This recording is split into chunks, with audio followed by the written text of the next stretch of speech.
Labas vakaras, gerbėmieji TV3 žiūrovai, o taip pat LNK, LRT, BTV, BTV2 ir visų kitų lietuviškų Svarbiausia, TV3 kanalų žiūrovai. Šį vakarą mes transliuojame tiesiogiai iš Wunderkiosk festivalio.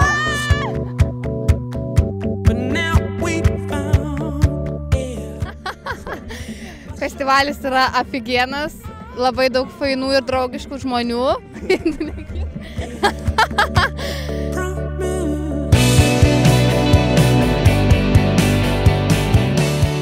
Šiuo metu mes nueisim ir pakalbinsim vieną iš 5 šio festivalio organizatorių.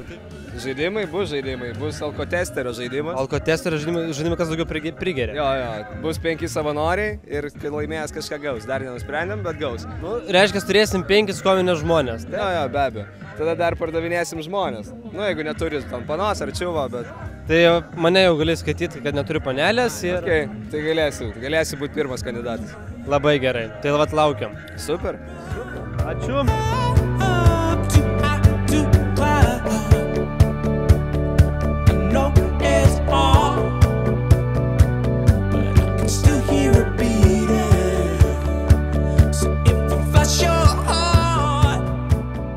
Dar trumpą interviu papasakot, kaip jums čia sekasi ir kodėl tik vyrai palapiniai?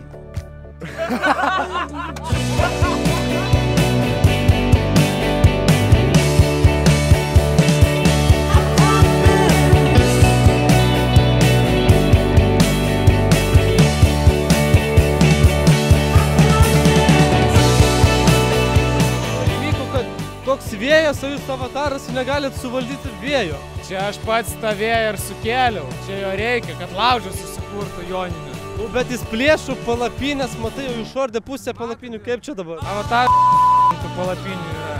Avatarui laužas svarbiausia.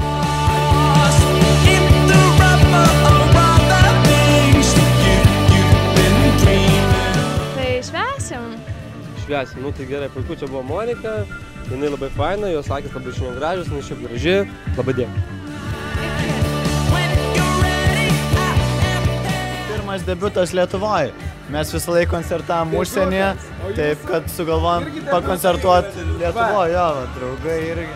Tutis, Rytis, Jurgis, Rokas, debiutas. Debiutas Lietuvoje.